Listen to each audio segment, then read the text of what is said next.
প্রিয় শিক্ষার্থীরা, English writing skill BD চ্যানেলের নবম শ্রেণীর ইংরেজি ক্লাসে আজকে আমরা 19 নম্বর ক্লাসে আছি। এখানে এক্সপিরিয়েন্স নং 7, যেটা the power of inclusive language, এই এক্সপিরিয়েন্স অর্থাৎ অধ্যায়ের আমরা আছি 7.1.1, 7.1.2, 7.2.1 এর উত্তর নিয়ে।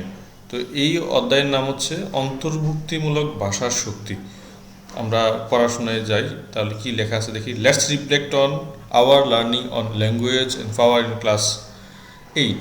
অষ্টম শ্রেণীতে একটা চ্যাপ্টার আছে ল্যাঙ্গুয়েজ অ্যান্ড পাওয়ার। তো ওটা পড়ে আমরা কি বুঝেছি, আসলে যারা অষ্টম থেকে নবম শ্রেণীতে আসবে তারা তো এই চ্যাপ্টারটা পড়ে আসবে, তো তাদের উদ্দেশ্যে এটা বলা হয়েছে।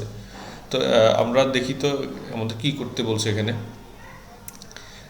7.1.1, discuss the following questions in pairs and groups and share your responses with the class. নিচের প্রশ্নগুলো জোড়ায় বা দলে আলোচনা করো এবং তোমাদের উত্তরগুলো শ্রেণীতে শেয়ার করো। প্রশ্নটা হচ্ছে, হোয়াট ইজ ইনস্ট্রুমেন্টাল পাওয়ার? তো অষ্টম শ্রেণীর ওই চ্যাপ্টারটাতে একটা শব্দ বা একটা ফ্রেজ আছে, সেটা হচ্ছে ইনস্ট্রুমেন্টাল পাওয়ার। বাংলা অনুবাদ করলে অনেক রকম অনুবাদ হয়, তবে আমরা এখানে আমি যেটা করতে চাচ্ছি অনুবাদ, সেটা হচ্ছে অবস্থানগত অথবা মর্যাদাগত ক্ষমতা কি। একজন মানুষ ধরো খুবই উঁচু পদে চাকরি করেন, সামাজিকভাবে হোক এবং রাষ্ট্রীয়ভাবে হোক। তিনি যদি সচিব হয়ে থাকেন, তিনি যদি একজন উচ্চপদস্থ কর্মকর্তা হয়ে থাকেন, বিসিএস ক্যাডার হয়ে থাকেন, তার ভাষা আর একজন সাধারণ মানুষের ভাষা এটা একরকম হবে না। একজন অফিসের বড় কর্মকর্তা, যিনি ম্যানেজিং ডিরেক্টর, তার ভাষা আর অফিসের একজন পিউনের ভাষা তো একরকম হবে না। এটাই বোঝাচ্ছে আর কি ওখানে, যে মর্যাদাগত ক্ষমতাটা কি, মর্যাদাগত ভাষাটা কি, সেটাই বোঝাতে চাচ্ছে এখানে। আনসারটা দেখো। Instrumental power refers to a kind of position or power that people hold simply because of who they are. অর্থাৎ মর্যাদাগত অর্থাৎ অবস্থানগত ক্ষমতা বলতে এক ধরনের অবস্থান বা শক্তিকে বোঝানো হয়, যা মানুষ কেবল তার জায়গার কারণে ধরে রাখতে পারে। যে চেয়ারে বসছে, ওই চেয়ারের কারণেই তার ভাষাটা, তার কথা, স্টাইল, হাঁটা চলা সব কিছুই বলে দেয় তিনি আসলে কি। তার কথার স্টাইলে বলে দিবে আসলে তিনি কেমন পদ হোল্ড করেন। They don't always need to convince and satisfy anyone to maintain this position. মানুষকে খুব খুশি করে, সন্তুষ্ট করে ওনারা কথা বলার বিষয়টা ধারেন না। তারা নিজেরই উঁচু পদে আছেন, তারা বাকিদের সাথে, যেহেতু তারা উচ্চপদস্থ, তারা নিম্ন পদস্থদের সাথে সেই ভাষায় ব্যবহার করেন, কথা বলেন। আচ্ছা, অর্থটা দেওয়া আছে, তুমি দেখে নিতে পারো। বি নম্বর প্রশ্ন হচ্ছে, what are the language features of instrumental power people usually use in conversation? মানুষ সাধারণ কথোপকথনে ব্যবহার করে এমন ইনস্ট্রুমেন্টাল পাওয়ারের ভাষাগত বৈশিষ্ট্যগুলো কী কী? যেমন ল্যাঙ্গুয়েজ ফিচার বলছে, দেখো ভাষাগত বৈশিষ্ট্যগুলো কী কী। এরা আমরা যদি দেখি, people who holds power usually sets the subject and tone of the conversation, usually use formal register, use modal verbs and refer to other by their first name. দেখো, যারা খুবই উঁচু পদে থাকে, তো তাদের কথাবার্তার ধরনই আলাদা হয়ে থাকে। তারা যে অফিসে একজনকে ডেকেছে, ধরো সেটা নিম্ন পদস্থ কর্মকর্তা হোক আর বাইরের কেউ হোক, তিনি অনুমতি দিলে কথা শুরু হবে, অর্থাৎ তিনি আলাপ আলোচনা শুরু করেন, কথার যে সাবজেক্টটা, বিষয়টা তিনি নির্ধারণ করেন। অ্যান্ড টোন অফ কনভারসেশন, কথার সুরটা কী হবে। তিনি অত্যন্ত যেহেতু উঁচু পদের কর্মকর্তা, তিনি দাপটের সাথেই কথা বলেন। ইউজুয়ালি ইউজ ফর্মাল রেজিস্টার, সাধারণত খুব শুদ্ধ প্রমিত বাংলায় কথা বলার চেষ্টা করেন তিনি, অফিসিয়াল ভাষায় অফিসিয়ালি কথা বলেন। Use modal verbs, modal verbs কোনগুলো? শ্যাল, শুড, ক্যান, কুড, মে, মাইট, এইগুলো হচ্ছে মোডাল ভার্ব। তো সাধারণত যেমন আরেকটা আছে মাস্ট, নিড, ডেয়ার, তোমাকে অবশ্যই এই কাজটা করতে হবে। You must do this by tomorrow, কালকের মধ্যে অবশ্যই কাজটা করবা। এই যে লেখে মাস্ট, যে কথাটা বললো, এটা modal verbs. And refer to others by their first names, ওনারা করেন কি, যারা খুব উঁচু পদে চাকরি করেন, একদম নিচু যারা আছে নিচু পদে, তাদেরকে নাম ধরে বলেন। দেখা গেছে একজন বিসিএস প্রশাসনের কর্মকর্তা, তিনি জয়েন করছেন মাত্র 1 বছর হলো, বাট আরেকজন অফিসের যদি ধরো ফিউন হয়ে থাকেন বা কেরানি হয়ে থাকেন, যিনি 20 বছর চাকরি করছেন, তো পদাধিকার বলে তিনি মুখে ডাকতেছেন খালেক বলে। এই খালেককে দেখা করতে বলো তো, অর্থাৎ খালেক চাকরি করছেন 20 বছর, আর যিনি জয়েন করছেন তিনি 1 বছর হলো চাকরি, কিন্তু ওই যে পদাধিকার বলে তিনি নাম ধরে ডাকতে পারেন এই আর কি। Have you experienced any language feature of instrumental power while communicating with others? তুমি কি তোমার কারোর সাথে কথা বলার সময় এই ল্যাঙ্গুয়েজ ফিচার যেটা ইনস্ট্রুমেন্টাল পাওয়ারের বা ভাষাগত বৈশিষ্ট্য আছে যেটা এই মর্যাদাগত ক্ষমতা যেটা, সেটা কখনো খেয়াল করেছো? ইফ ইয়েস, হোয়াট আর দে? যদি খেয়াল করে থাকো সেগুলো কি? Yes, I have experienced language features of instrumental power while communicating with my teachers. হ্যাঁ, আমি খেয়াল করছি যখন এই ভাষাগত যে একটা বৈশিষ্ট্য আছে সেটা হচ্ছে তোমার ইনস্ট্রুমেন্টাল পাওয়ার বা মর্যাদাগত ক্ষমতার, সেটা আমি আমার স্যারদের সাথে কথা বলার সময়, শিক্ষকদের সাথে কথা বলার সময় আমি টের পেয়েছি। They usually use words like certainly, undoubtedly, obviously etcetera when you ask questions in the class. ক্লাসে যখন আমরা প্রশ্ন করি ওনাদেরকে, তখন ওনারা প্রায় বলেন অবশ্যই, নিঃসন্দেহে, এটা এইভাবে হবে, ওটা ওভাবে হবে। এই যে স্যাররা এইভাবে কথা বলেন, এটা হচ্ছে ইনস্ট্রুমেন্টাল পাওয়ারের কথা আর কি। বা স্যাররা চাইলে স্টুডেন্টদেরকে নাম ধরে বলতে পারেন, সেটা স্কুলে যেমন সম্ভব বিশ্ববিদ্যালয়ে একই অবস্থা সম্ভব, নাম ধরে বলতে পারেন। এই ক্ষেত্রেও আমরা দেখতে পারি যে অনেকগুলো যারা শিক্ষকরা এই ফর্মাল রেজিস্টার বা ফর্মাল ভাষায় কথা বলেন। Have you noticed any evidence of sharing instrumental power in conversation? তুমি কখনো যে স্যাররা যে কথা বলেন বা বলেছেন তুমি বলেছো, এটা কোনো প্রমাণ তুমি শেয়ার করতে পারবে এখানে আলোচনার ক্ষেত্রে? If yes, what word or expression they used in their conversation? তারা কী ধরনের ওয়ার্ড, শব্দ বা এক্সপ্রেশন ব্যবহার করে থাকেন তাদের কথার মধ্যে? উত্তর হচ্ছে yes, I have noticed an evidence recently. সম্প্রতি আমি একটি প্রমাণ খেয়াল করেছি। মানে ইয়েস্টারডে আওয়ার টিচার সেড, গতকাল আমাদের স্যার বলল, certainly we can discuss about voice change today. অবশ্যই আমরা আজকে ভয়েস চেঞ্জ নিয়ে আলোচনা করতে পারি।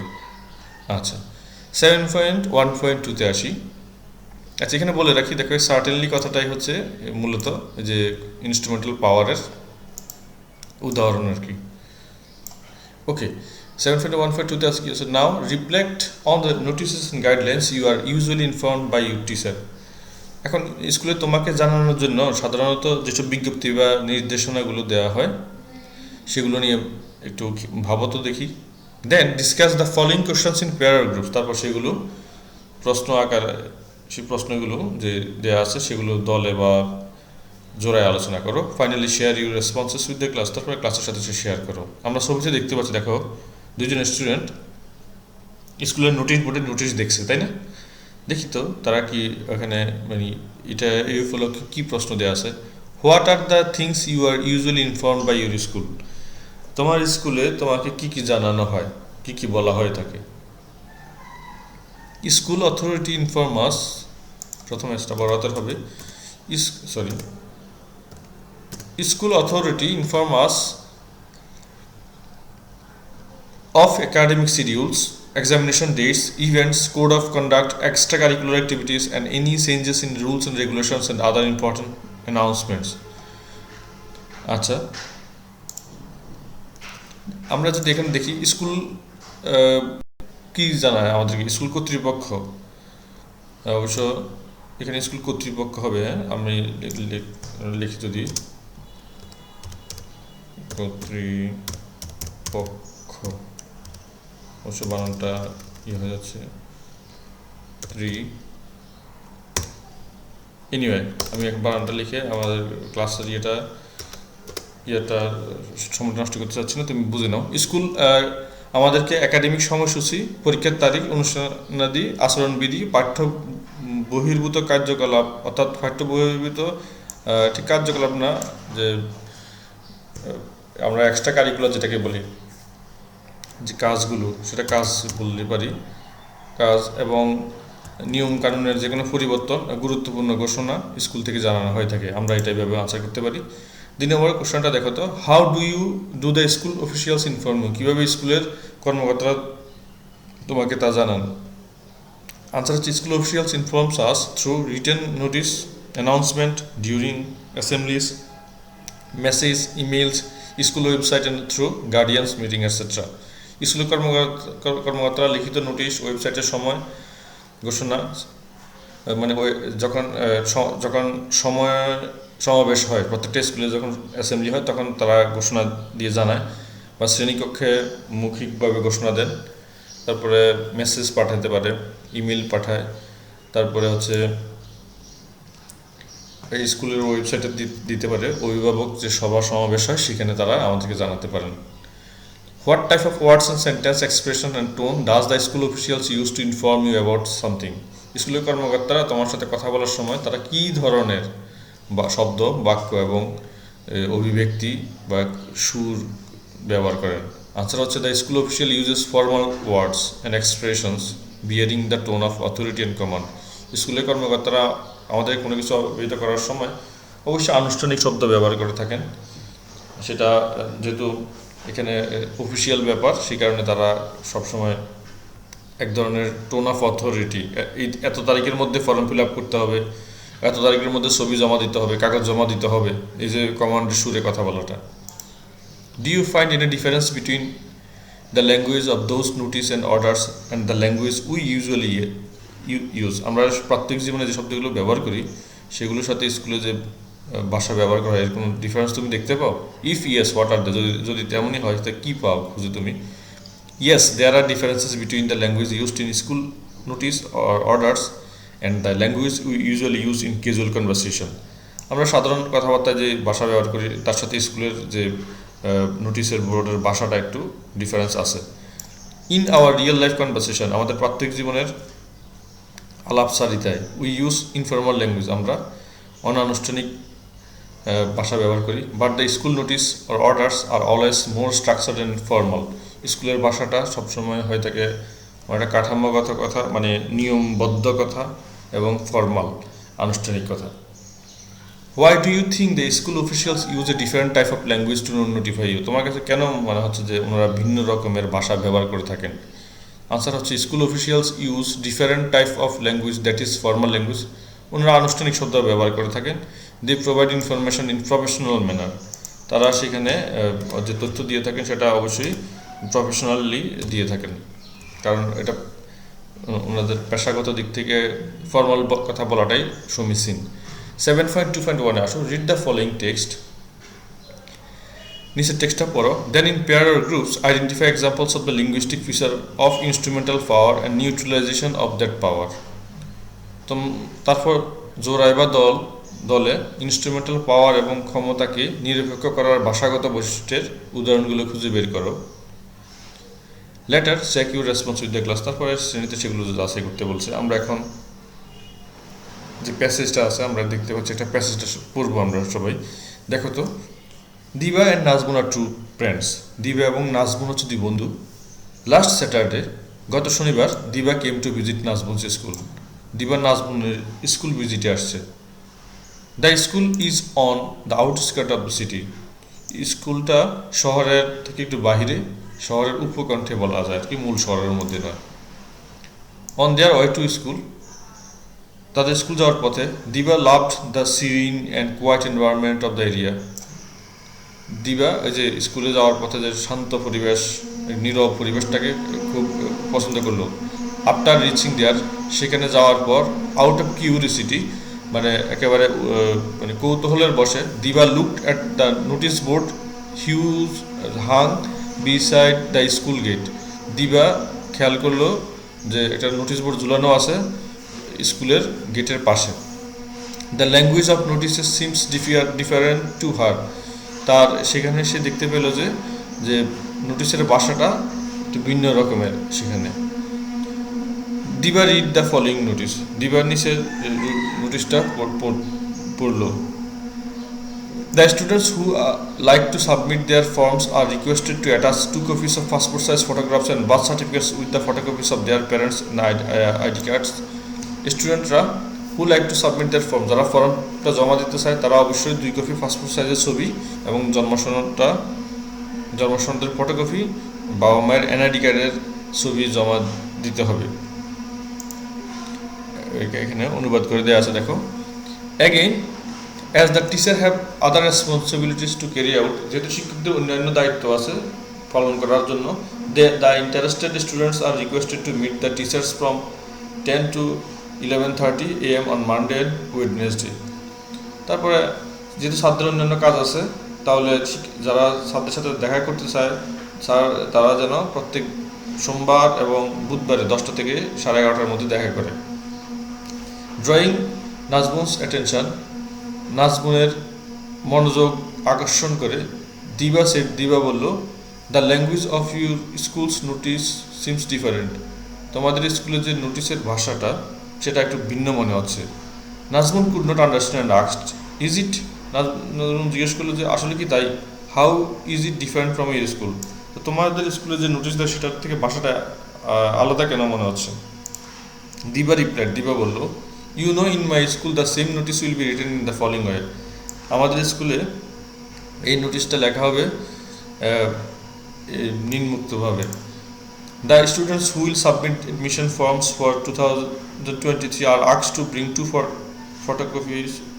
two copies of passport size photographs and birth certificate with the photocopies of the parents and ID card. The meeting time with the teacher is from 10 and 11:30 AM on Monday and Wednesday. এটা একটু খুব formally খুব সুন্দর ভাষায় কথা বলবে আর কি। এখানে যেসব শিক্ষার্থীরা ফর্ম জমা দিবে তারা যেন 2023 সালে ফর্ম জমা দিবে, তারা যেন 2 কপি ছবি এবং জন্ম সনদের কপির ফটোকপি এবং বাবা মায়ের এনআরডির ফটোকপি সাথে নিয়ে আসে। শিক্ষকদের সাথে মিটিংয়ের সময় হচ্ছে 10টা থেকে 11:30 সোমবার এবং বুধবারে। ইংলিশে দেখলে আমরা দেখতে পাচ্ছি যে ভাষাগত একটু ডিফারেন্স আছে, বাংলায় হয়তো অনুবাদগুলি প্রায় কাছাকাছি। আচ্ছা, নাজমুন বলল, now I can see the difference, আমি এখন ডিফারেন্স দেখতে পাচ্ছি। আফটারওয়ার্ডস শি টোল্ড দিবা টু ভিজিট দেয়ার ক্লাসরুমস। পরে সে বলল, দিবাকে বলল যে তার ক্লাসরুমটা ঘুরে দেখার জন্য। হোয়াইল ক্রসিং দ্য ক্লাসরুমস, যখন ক্লাসরুম দেখছিল, Diba saw an ongoing class and asked Nazmun. Diba দেখলো ক্লাসটা চলমান ক্লাস দেখলো এবং নাজমুনকে জিজ্ঞেস করলো, is not your school close today? আজকে কি তোমার স্কুলটা বন্ধ নয়? নাজমুন রিপ্লাইড অ্যাফার্মেটিভলি। নাজমুল বোধক জবাব দিল, বললো, অ্যান্ড অ্যাডেড এবং বললো, it is an extra class for the students who need extra care. এটা হচ্ছে একটা অতিরিক্ত ক্লাস, যেসব স্টুডেন্টরা খুব বেশি দুর্বল তাদেরকে অতিরিক্ত ক্লাস দেওয়া হচ্ছে, তাদের দুর্বলতা বিষয়গুলো যেন তারা কাভার করতে পারে। তাই দিবা এগেন লাভ দ্য আইডিয়া, দিবার কাছে আইডিয়াগুলো খুবই পছন্দ হলো। And stood for some time to see how the teachers would help the students. এবং কিছুক্ষণ দাঁড়িয়ে দেখলো কীভাবে শিক্ষার্থীদেরকে দুর্বল শিক্ষার্থীদেরকে স্যাররা কীভাবে হেল্প করে শেখাচ্ছেন। দিবা হার্ড দ্য টিচার সেইং, দিবা শুনতে পেলো টিচার বলছে, what do you want to learn today? আজকে কী শিখতে চাও? One of the student said, একজন শিক্ষার্থী বললো, I think today we can discuss how to write a CV. আজকে মনে হয় আমরা কীভাবে সিবি বা কারিকুলাম বিটা যেটাকে বলে সেটা লিখে সেটা শিখতে পারি। The teacher welcome the idea, শিক্ষক এই আইডিয়াটাকে স্বাগত জানালো এবং বলল, দ্যাটস গুড আইডিয়া, খুব ভালো বুদ্ধি তো। আচ্ছা, দিস মেড দিবা সারপ্রাইজড অ্যাগেন, এতে দিবা খুব সারপ্রাইজড হলো। সে বলল, ইন আওয়ার স্কুল, আমাদের স্কুলে, we never decide the topic, আমরা কখনোই কী পড়া হবে, পড়ার বিষয়বস্তু আমরা ঠিক করি না। মোস্ট অফ দ্য টাইম, বেশিরভাগ সময়, our teachers decide the topic, আমাদের স্যাররাই টপিকগুলোর সিদ্ধান্ত নেন, বিষয়বস্তু ঠিক করেন। We just follow the teachers, আমরা শিক্ষকদেরকে অনুসরণ করি। নাজমুন বলল, I believe students should sometimes choose the topic for the class, আমি বিশ্বাস করি মাঝে মাঝে শিক্ষার্থীরা ক্লাসে পড়ার বিষয়বস্তু ঠিক করতে পারে। অলসো অ্যাট মাই হোম, এবং আমার বাসায়, when my parents make any decision, যখন আমার বাবা মা কোনো সিদ্ধান্ত গ্রহণ করেন, they always ask my opinion, তারা আমার মতামত জানতে চান। Though as parents they take decision, যদিও তারা বাবা মা হিসাবে ওনারা সিদ্ধান্ত নেন, they always discuss with us, তারা আমাদেরকে জিজ্ঞেস করে বিফোর টেকিং দ্য ডিসিশনস, কোনো সিদ্ধান্ত নেওয়ার ক্ষেত্রে। Diba said, what a good practice, Diba বলল, কি চমৎকার চর্চা হচ্ছে তোমাদের ফ্যামিলিতে। হোয়াইল রিটার্নিং, ফিরে আসার সময় দিবা বলল, today I had a great experience and definitely I will share all this great ideas with my teachers and parents. আজকে আমার খুবই ভালো লাগছে, অনেক ভালো অভিজ্ঞতা হলো, আমি অবশ্যই আমার ছাত্রদের সাথে এবং আমার বাবা মার সাথে বিষয়টা শেয়ার করবো। It might often new good environment for others, এটা এইভাবে তোমরা যেভাবে প্র্যাকটিস করছো এইভাবে করলে তো আমাদের জন্য খুব ভালো একটা পরিবেশ তৈরি হবে। Then she thanked Najmun for the tour of her school, তারপর নাজমুন ধন্যবাদ দিল তাকে তাদের স্কুলের ট্যুর করার জন্য, ঘুরতে আসার জন্য। You can record your response in the following grid, one is done for you. এখানে আমাদের কিছু কাজ দিয়েছে, দেখো তো। টপিক আছে প্রথমটাতে, এরপরে আছে এক্সাম্পল ফ্রম দ্য টেক্সট। টপিকের মধ্যে কি আছে? টপিক আছে the instrumental language features, instrumental ল্যাঙ্গুয়েজের বৈশিষ্ট্যগুলো কি। তা আমরা দেখি, বৈশিষ্ট্য হচ্ছে example from the text, text থেকে কিছু উদাহরণ দিতে বলছে। আক্স টু ব্রিং, আনতে বলা হলো। Students who will submit the admission form, যে শিক্ষার্থীরা ভর্তি ফর্ম জমা দেবে। The meeting time with the teachers, শিক্ষকদের সাথে সাক্ষাতের সময়। ঠিক আছে, এটা হচ্ছে ইনস্ট্রুমেন্টাল ল্যাঙ্গুয়েজ। তার মানে যারা এই নোটিশটা লিখছেন, তারা স্কুল কর্তৃপক্ষ বা শিক্ষক যারা কথা বলছেন, তারা এখানে ইনস্ট্রুমেন্টাল পাওয়ারটা হোল্ড করেন দেখে তারা বলেছেন।